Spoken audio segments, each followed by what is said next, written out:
Good morning, everybody. I wanted to take a minute to talk to you about your assignment and then to talk to you about kind of what theory is the remainder of this semester. It's going to be more project based learning. First semester, we have lecture, we have some projects, but second semester of theory is really project based learning. And so, one of the things that's really not only near and dear to my heart, but it is a huge thing for anyone going into healthcare or anyone who may need healthcare in the future, and that's unsafe health practices. That would be patients being discharged too early, people getting infections after surgical procedures, related to an infection they acquired in the hospital, people getting UTIs from a catheter being inserted incorrectly and in an unsterile manner, IV phlebitis or other IV type infections or inflammation because, IV sites didn't get rotated appropriately. Unsafe transition from ICU to health the step down unit. There's tons of things that you can look and see. And if you read your article yesterday, it was about unsafe healthcare and kind of some of the statistics related to that. So here's what you're going to do. You're going to get in groups of two, no more than three, and you're going to do research on a current event that was related to unsafe health practice. It could be a doctor that was convicted of overprescribing opiates. It could be a doctor who was, or maybe it was a nurse who helped people with end of life care and help them reach end of life sooner than expected. What you're going to do is you're going to find an unsafe healthcare practice in any part of healthcare, whether it's outdated equipment that wasn't reading appropriately. It can be any unsafe practice in healthcare. Then you're going to do research and you're going to create an improvement plan. So one of the biggest things in healthcare right now is quality assurance and process improvement. So you're going to actually create with your group a process improvement plan with specific education that should be provided and to what staff. So say you're going to do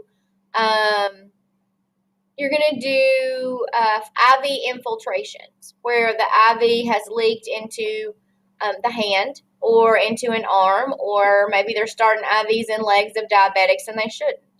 You're gonna research a specific topic, and then you're gonna tell me about the education. So who needs to be educated? Well, administration needs to be educated, management needs to be educated, and for IVs, it needs to be techs or paramedics, techs and paramedics at a hospital, and then nursing staff. You don't need, it is not, that particular procedure is not a facility-wide education. It is specific to the people who are doing care. Maybe it's due to sterilization issues in the OR. I'm going to tell you, a few years back, there was a local facility that almost got shut down because of unsafe sterilization practices in the OR. So for that, it would be your surgery staff, your surgical doctors, and then the people, the environmental service people responsible, or the techs who are responsible for autoclaving. Those would be who respond, and environmental services who are responsible for coming in and clean up, the specific people responsible for coming in and cleaning up after surgery. So still wouldn't be every nurse, every administrator. It would just be the director for the chief nursing officer, the director of the OR director, as well as the chief of staff of the hospital, and then the people directly involved in surgery. So you're going to tell me who you would educate. You're going to tell me the length of time it would take to make that improvement plan work. Is it going to take 6 months to have it all enacted because you're going to do it in steps? And first, you're going to collect specific people, a small committee, and that committee is going to work towards collecting data and looking at information from the hospital itself, and then from other best practices. And a best practice is what the American Academy of Surgical Services, what they say is best practice for sterilization and cleanliness in the OR. So you're going to look at those best practices and implement that into your program. Then you're going to tell me what is it going to cost. You're going to figure out what it's going to cost to implement that plan. Because it doesn't matter where you work or what you're doing, money is always a factor. Always, always. And then you're going to tell me what would be the expected outcomes. That there would be a decrease from 25% infection rate to maybe 0.2% infection rate. I don't know. But you're going to tell me what you're going to do. And then you're going to also do what's called a SWOT analysis. The SWOT analysis you should do first. And let me show you what a SWOT analysis looks like. So a SWOT analysis is the first thing you do before any process improvement plan. You figure out what you're going to look at. And this is an example of a SWOT analysis. And you're going to look at it. What are the strengths? What would a facility already be doing right? What would be a weakness? Well, when you do research on a specific hospital, you may find that they have a lack of updated autoclaves, or they only have one autoclave for 1,000-bed facility. So that would be a weakness. What are the opportunities? Could the hospital apply for a grant? Could they look for, is there some kind of a group of people in the area that might donate money? Is there a way to finance a new autoclave?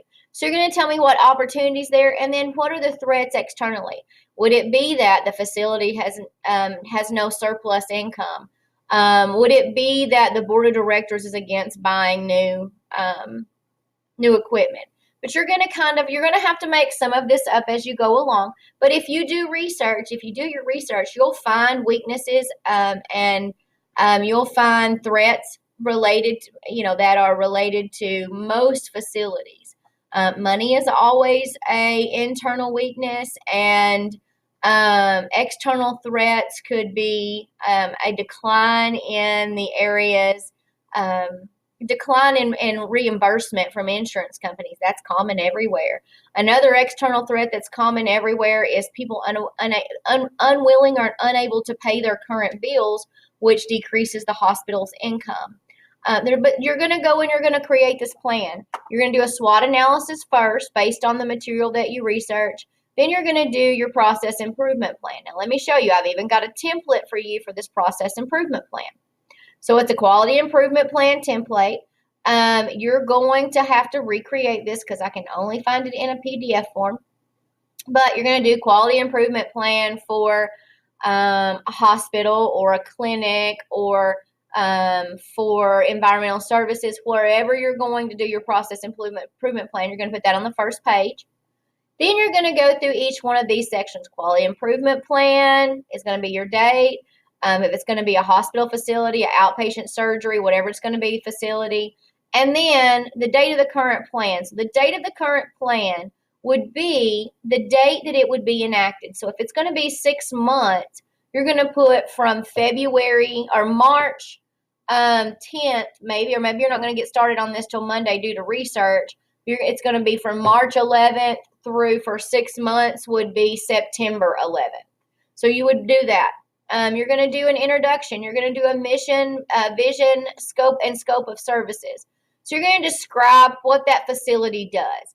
If it's outpatient surgery, they provide ambulatory services. So you're going to have to look up some definitions there.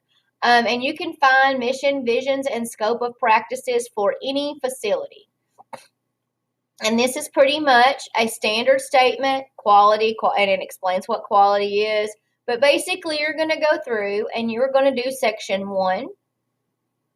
You're going to do section 2 about leadership. These are the key players in that. That's going to be you as the key players are going to be the leaders from the hospital facility.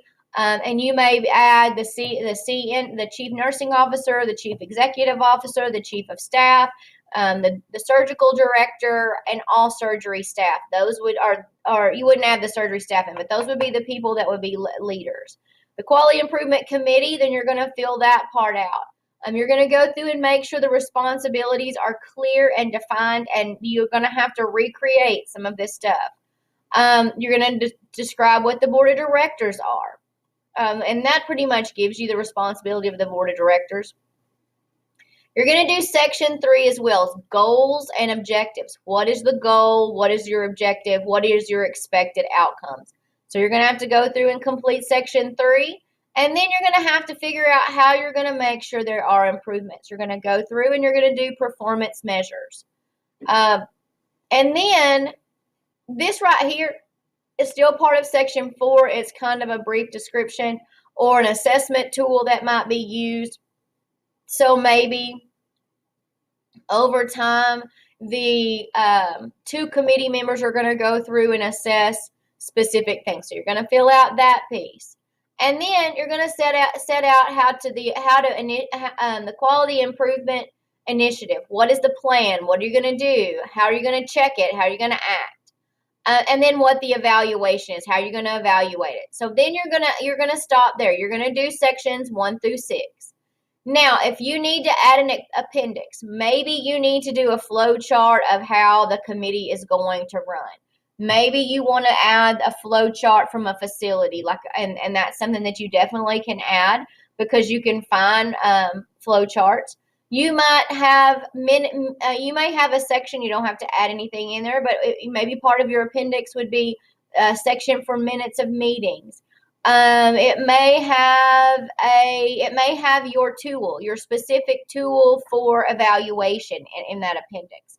You definitely want a tool for evaluation, some kind of form that would be what someone would go through and check that out, what they would use every time they reassess that area.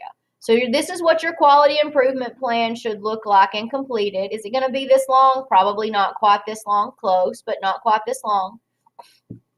But you're going to utilize this quality improvement plan to create, after you complete your SWOT analysis, to create a quality improvement plan for some type of a facility related on a current event in healthcare safety. Be sure that you do, I put 4, I'm sorry, that was supposed to be a 6, not a 4, that you do all 6 sections of the process improvement plan. You're going to use a research rubric. Now, one of the other things that you have to do when it comes to creating these types of plans, as the committee, the 3 of you, the 2 or 3 of you will be the head of this committee for this process improvement plan. You have to present this to, you're going to have to present it to the board of directors. So you're also going to have to create a slide presentation to present your information to the board of the directors. The board of directors is going to be your in-class facilitator, and then it's also going to be your other classmates. They're going to be the board of directors. And so you're going to have a rubric that specifically has to do with your slide presentation. So there are 3 pieces to this assignment, which is why you have a week to finish it. And then you'll have the last 2 class days before spring break to do your presentations. So here's what you're going to do. This is what is expected. The first thing you're going to do is do your research and figure out what you're going to do your quality improvement plan over. Then you're going to create your SWOT analysis, and you're going to have that. That's going to be one of your appendix pieces. You're going to have your SWOT analysis. Then you're going to work on create and complete your process improvement plan, your quality improvement plan. And then the last thing you're going to do is you're going to create a slide presentation that you can present to the class. You will turn in to your in-class facilitator for grading your SWOT analysis and your process improvement plan. So I suggest once you finish your SWOT analysis, go ahead and turn that in.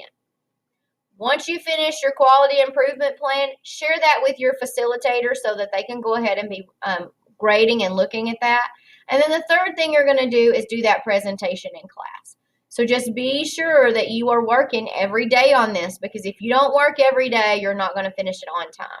And this has to be finished, turned in, and presentations have to be completed by the time spring break starts. So everybody stay on task, get busy. Be sure you break your pieces up. The first day, today, you should be doing your research together. You should be figuring out what your problem is. Then you can each break it up and do research. Then you can take your SWOT analysis and you can do that in two pieces. Someone does the internal, someone does the external issues.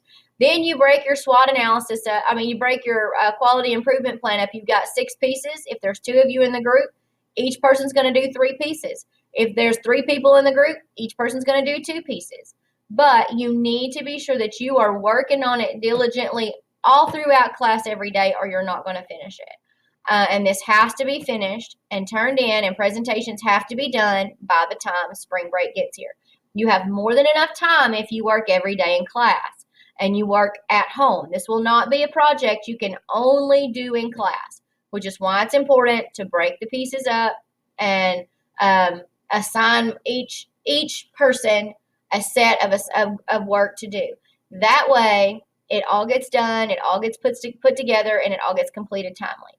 Once again, this is not a project that you can complete in class only, but you will have to work probably 30 or 45 minutes a day at home, along with every class day.